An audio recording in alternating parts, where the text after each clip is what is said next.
El Islam es contrario al nacionalismo laico. Porque el Islam entiende que justamente un país musulmán no es como nosotros, que separa la religión de la política.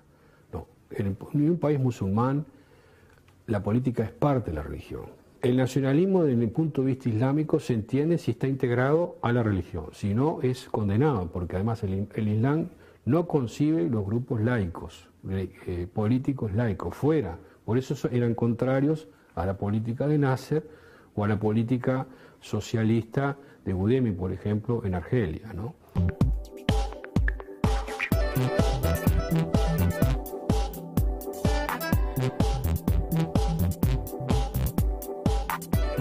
Hablando de nacionalismos, en el tape anterior Torena nombraba un país que no había aparecido todavía y que nos hemos acostumbrado a dejarlo de lado, siendo que hasta hace no tanto tiempo estuvo en el centro de los conflictos mundiales, que era Rusia.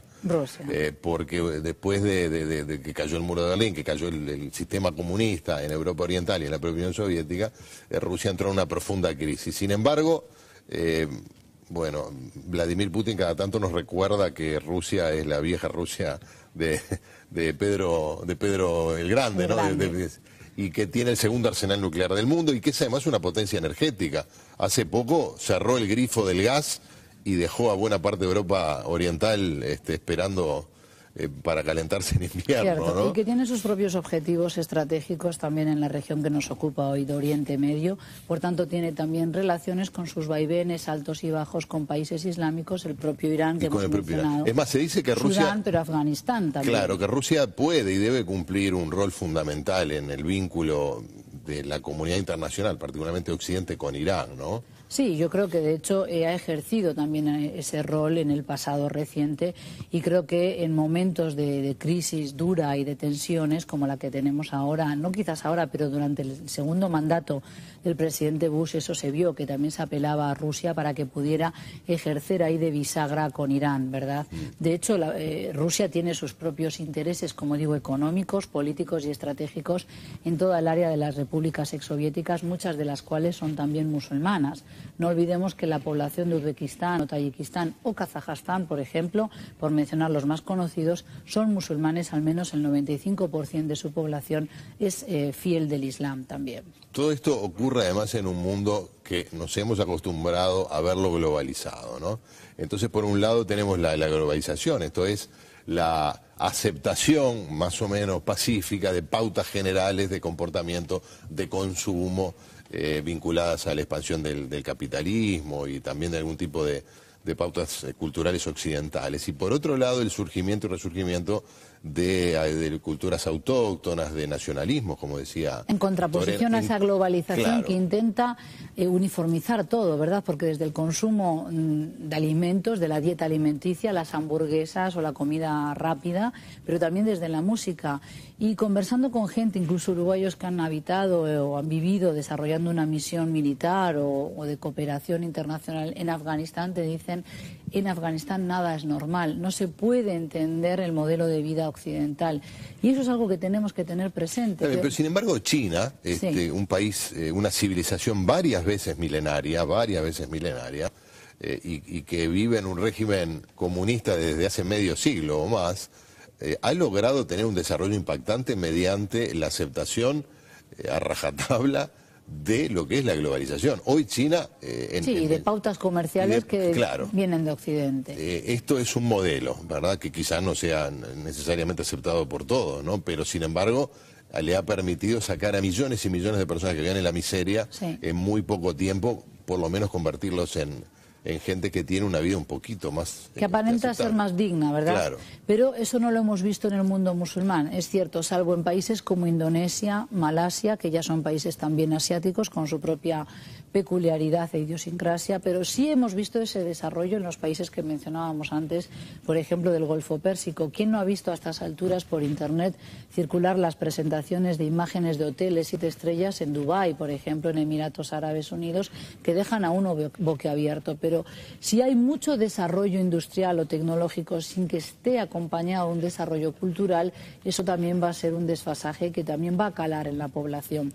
Y esta globalización tenemos que entender que ha sido sido también demasiado apresurada para muchos pueblos, entre ellos algunos islámicos que venían con un subdesarrollo importante, producto también muchas veces de guerras.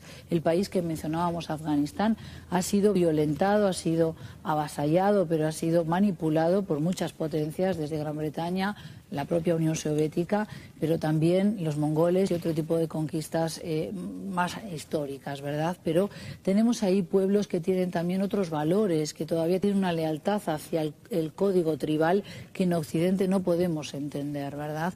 Y eso hace por ejemplo, que... los conflictos en África no se explican si no es desde esa identidad que fue avasallada por las fronteras que derivaron después del proceso de colonización. Fronteras totalmente ficticias, claro, e impuestas por el compás británico, francés o holandés en su momento. Bueno, Irak por las responde a la misma... Exactamente, a Palestina misma también, claro. y lo que era el mandato británico sobre Palestina. Por eso es que yo creo que todavía estamos asistiendo a los coletazos de esa colonización y los procesos de independencia, pero también tenemos a poblaciones que están reclamando, reivindicando de alguna manera una mayor apertura democrática en sus países, pero como te decía antes, esas élites gobernantes que no quieren ceder el poder. Sí, y apareció nuestro continente, América Latina, en el bloque anterior medio por la ventana, a raíz de mi comentario con respecto a Chávez y a su amistad con Ahmadinejad. Lo cierto es que América Latina tiene también una inserción bastante traumática en el mundo moderno, por lo menos en cuanto a su inserción comercial, tiene una presencia muy marginal, cientos de millones de pobres todavía, o por lo menos es el continente, se dice que por lo menos es el continente más injusto del mundo, y por otro lado vemos cómo Brasil se separa cada vez más, descubre recursos energéticos, aumenta su PBI, saca también a mucha gente de la pobreza. Lo hace Chile, por otro lado, siguiendo un modelo bastante más de un capitalismo más ortodoxo. ¿Cómo se mueve, cómo ves tú al continente latinoamericano en este mundo? Yo veo ahí el interés que tiene Brasil de ejercer un liderazgo regional y un liderazgo comercial, sobre todo, pero también a nivel político. No olvidemos, por ejemplo, vinculando el tema de hoy de Oriente Medio, civilización y cultura, que Brasil auspició la primera reunión del esquema ASPA, es decir, de América Latina, países árabes, allá por el año 2006, y que ya se ha celebrado otra reunión de jefe de Estados en Doha, en Qatar, en la capital. Yo creo que Brasil efectivamente tiene todas las dotes y todas las condiciones para ejercer ese liderazgo regional, pero a veces se olvida de que para realmente ser un buen líder no tiene que dejar de lado los intereses de sus países vecinos, por ejemplo, países vecinos en el Mercosur, que creo que es algo que siempre sale a la palestra cuando se habla de las asimetrías en el esquema Mercosur, ¿verdad? Pero además de eso, yo creo que América Latina debe también reivindicar un papel interesante de cara al mundo árabo-islámico, como es el de un continente de países que tienen una raíz netamente europea y occidental, por lo que fue la colonización española también y portuguesa, pero que pueden ser mucho más amistosos, mucho más amigables hacia la causa de los árabes. Es decir, tenemos un momento en el que... Creo que Brasil, Itamaraty lo tiene clarísimo. Lo tiene claro, pero creo que todavía le falta empuje y fuerza a este esquema ASPA. Pero yo creo que realmente hay como se decía en el tape cuando se hablaba de un poco de mi formación y mi presencia en esa conferencia internacional sobre islamofobia en Estambul, que fue muy importante para mí, porque allí pude compartir con el nieto de Hassan al-Banna, el fundador de los Hermanos Musulmanes, pero también con personas que han escrito muchos libros acerca del Islam, como Karen Armstrong, sin que ello signifique que sean mejor o peor, sino que son una voz autorizada a nivel de Occidente, y quedaron bastante sorprendidos cuando yo fui hablando de la islamofobia o ausencia de la misma en Uruguay y en la región del Cono Sur, y hubo muchos periodistas turcos con un lamentable inglés que se acercaban luego a preguntarme qué pasa con el Islam en América Latina. Y yo les había dicho en mis breves 15-20 minutos de exposición que realmente los musulmanes estaban perdiendo una oportunidad, y estoy convencida de ello, de acercarse a un Occidente que también tiene un legado andalusí, un legado islámico que hay que reivindicar y revalorizar a través de nuestras escuelas y nuestro sistema educativo, pero para poder ayudarse unos a los otros. Es decir, el Islam, salir de ese ostracismo y de esa barrera que parece que son todos amenaza para Occidente, y a su vez Latinoamérica debe aprovechar estos vínculos, estos lazos para posicionarse mejor financieramente hablando o comercialmente. Vamos al último take de Romeo Pérez, donde habla precisamente sobre cómo las civilizaciones hoy en día, en un mundo globalizado e interconectado, ya no tienen espacios cerrados donde moverse, sino que están unas en contacto con otras.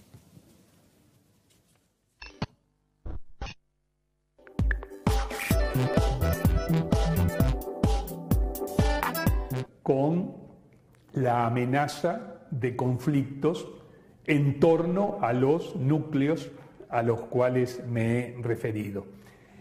El desafío consiste en lograr una convivencia de estas tradiciones culturales, pero más específicamente en su núcleo religiosas y éticas o morales, una convivencia de estas concepciones que no sea conflictiva, que sea dialógica, lo que obviamente ya no cupo en el siglo XX, sobre todo en su segunda mitad, y seguramente no va a caber en el siglo XXI, ni de ahí en adelante, es el aislamiento, la ignorancia recíproca de las civilizaciones. Es uno de los contenidos de la globalización. Todas las civilizaciones están en contacto, todas son cercanas unas a otras. Ya no hay espacios geográficos y demográficos en que una civilización, el cristianismo, el islam, las religiosidades de la contemplación asiáticas, puedan replegarse para reducir al mínimo los contactos con otras civilizaciones. No es así. Los medios de comunicación están mundializados y los movimientos migratorios trasladan al corazón de una civilización individuos y comunidades que en realidad pertenecen a otra o cuyo núcleo de fidelidad es de otra índole. Islamistas en áreas cristianas, cristianos en África, en fin, africanos en Estados Unidos, en Europa, en distintas áreas. El diálogo entre las civilizaciones, entonces, es imprescindible, es insoslayable. Puede derivar al conflicto o puede derivar a una convivencia no exenta de polémica, porque entre concepciones distintas, radicales, como son las concepciones religiosas y éticas, no cabe no discutir las diferencias. Saber incluso polemizar, saber disentir sin derivar hacia la violencia. La política tiene su responsabilidad, pero puede hacer poco si no hay una compenetración mucho más honda de los distintos espacios civilizatorios a través de sus pensadores, a través de sus escritores, a través de sus autoridades religiosas, a través de quienes representan las identidades más hondas. Mirá, probablemente termine con la misma pregunta con la que empezamos. ¿No es demasiado optimista, Romeo? Es decir, uno ve cómo el Islam, el mundo árabe se incorpora con conflictos más o menos en Occidente. No es recíproco. Las versiones integristas del Islam entienden que ya no solo su pueblo debe ser todo islámico, sino que la tierra donde vive. Dar al Islam y dar al Islam forma parte del Islam. Y algunos más radicales quieren llevar ese califato, por lo menos, hasta el sur de España, donde alguna vez estuvieron. Al Andalus. Entonces, esto para... Entiendo por dónde vas, Gerardo, pero yo me quedo con la visión menos apocalíptica que hacía Torena del profesor Romeo Pérez, y coincido con él en que tenemos que tender hacia ese diálogo, que la solución viene por el lado de ese plan nacional que cada país que integra ese esquema de alianza de civilizaciones, que si de algo debe servir es para obligar a nuestros políticos, a nuestros referentes a nivel nacional a que impulsen las ideas y el trabajo para lograr un plan nacional que realmente apunte a la no xenofobia, no racismo, no discriminación por cualquier tipo de causa, ya sea de género, de raza, de identidad o de culto, de religión. Y creo que Uruguay, por ejemplo, ahí todavía tiene un gran debe. Debemos no solo enviar delegados a esta alianza de civilizaciones, sino también encarar ese plan nacional que debe nutrir a esa alianza. Es curioso que vayan representantes de gobiernos de América Latina a esa alianza de civilizaciones, siendo que nos ha costado y todavía nos cuesta procesar una alianza entre las civilizaciones originarias de nuestro continente. Por ¿no? eso yo decía que, bueno, ahí teníamos que, me preguntabas antes, al medio de nuestra charla, realmente si era algo positivo. Yo decía que sí, pero claro, que era un foro demasiado macro.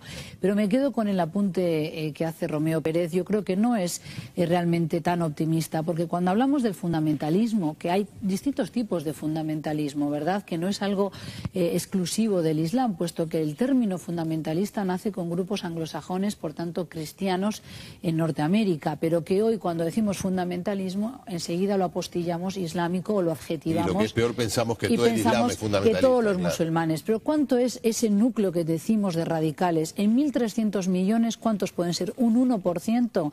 No llega ni a eso. Es decir, yo creo que realmente no van a llegar al poder en todos los países, y en caso de llegar en algunos, como el caso de Irán, de Arabia Saudí o de Turquía, también vemos que el ejercicio del poder atempera el diálogo y sobre todo lo vuelve más tolerante, porque no pueden disparar misiles a todos los países, ¿verdad? O sea que esa visión nefasta, apocalíptica, de que los islamistas van a volver a conquistar toda la tierra, destruir nuestra sociedad y sobre las cenizas de la misma construir un califato islámico, que es lo que pretendería, por ejemplo, Al-Qaeda, es algo que no deja espacio para la negociación. ¿Al-Qaeda o Ahmadinejad? Yo no diría tanto. Yo creo que Ahmadinejad no está lanzando ataques terroristas por el momento. Se lo vincula con algunos atentados, como puede ser, por ejemplo... me refiero a su visión del mundo. Su visión del mundo. Islam. Yo creo que tiene un discurso beligerante, obviamente no tiene mucha cintura en lo que es la diplomacia, digamos, internacional, pero es un discurso de consumo interno. Yo no diría que Irán tiene interés en arrasar con el cristianismo y el judaísmo, eso sería una falacia decir eso, creo que es falso. Pero sin hacer una defensa a ultranza del régimen que allí está establecido, sí creo que debemos respetar también las urnas, la votación, al pueblo iraní que eligió en su momento derrocar al Shah, porque era también un régimen corrupto que no había traído la prosperidad a su pueblo. Esa es la otra paradoja, que muchos de los movimientos pro-occidentales también, como es el caso de Fatah, en Palestina han derivado en procesos de corrupción. Y antes lo dijimos muy al pasar, casi a vuelo de pájaro, pero muchas veces estos líderes que se nos antoja en Occidente, seculares o laicizantes, amigos de Occidente, han tenido, verdaderamente han ejecutado atrocidades en contra de su pueblo. Recordemos al dictador Saddam Hussein, por ejemplo. Pero también Nasser, que hoy se nos antoja como un nacionalista, laico, secular, no supo romper con el Islam porque no podía. Está claro. Y entonces yo creo que hay que tener en claro que esas alianzas que Occidente ha establecido hasta muy reciente tiempo con algunos de estos líderes corruptos es lo que también ha alimentado el discurso de estos islamistas radicales. Susana, muchas gracias por acompañarnos. Gracias a vosotros por invitarme a mí. Gracias a ustedes por estar allí. En 7 días vamos a estar en El Futuro Reciente.